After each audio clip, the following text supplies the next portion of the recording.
Let me kill. Hi guys! Welcome back to Cherry's Kitchen. Today we're baking Pandesal! Yeah! Here's the ingredients.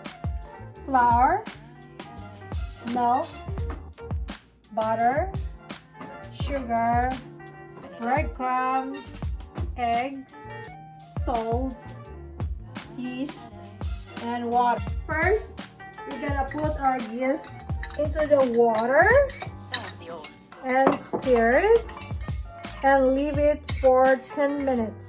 Next is eggs. So we need to crack our eggs. 2 eggs.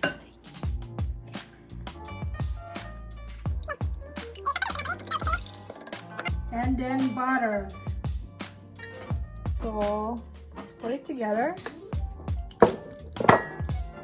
like this.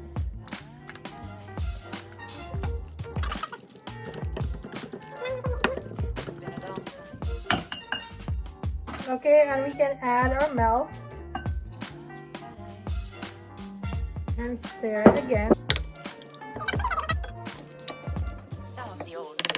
And we add our sugar like this, and then salt, and then we need to incorporate.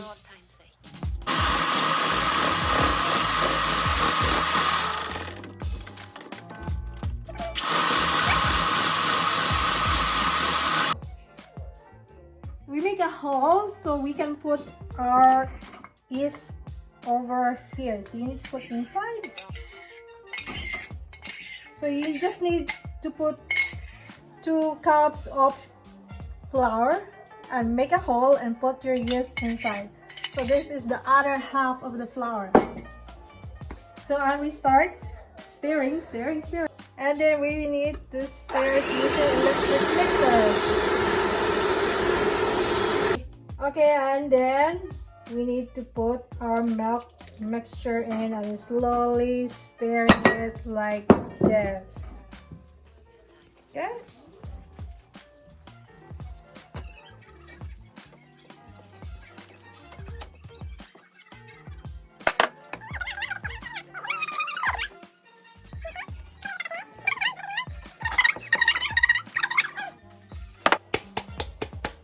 Kaluoy sa lubot.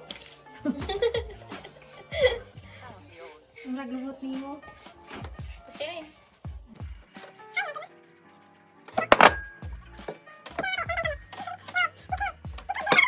Lag take over.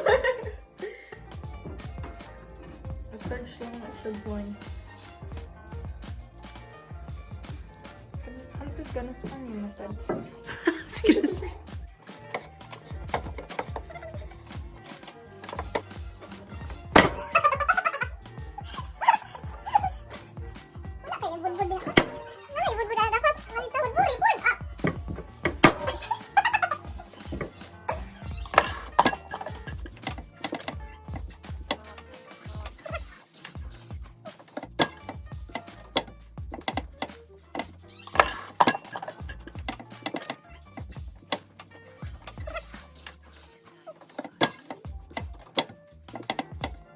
Put in a bowl, and then we cover it with a tea towel, and we put that in a warm place for 1 hour.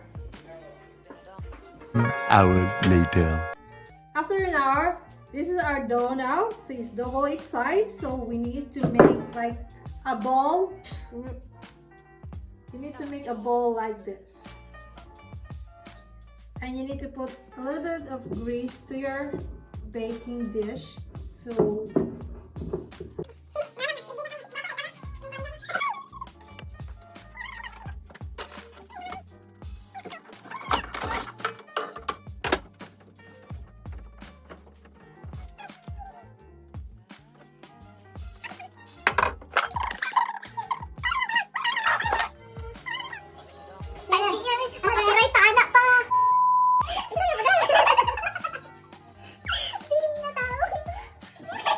A few moments later. we need to cover our dough again and wait for an hour. Sariling i-picturing. Set the oven to 350 degrees. Put the breadcrumbs on the top like this.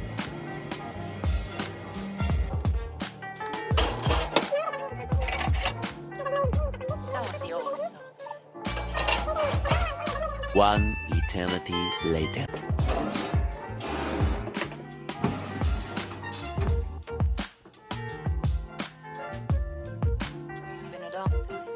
It's a homemade pandesal. Oh, it's so hot. So hot. So hot.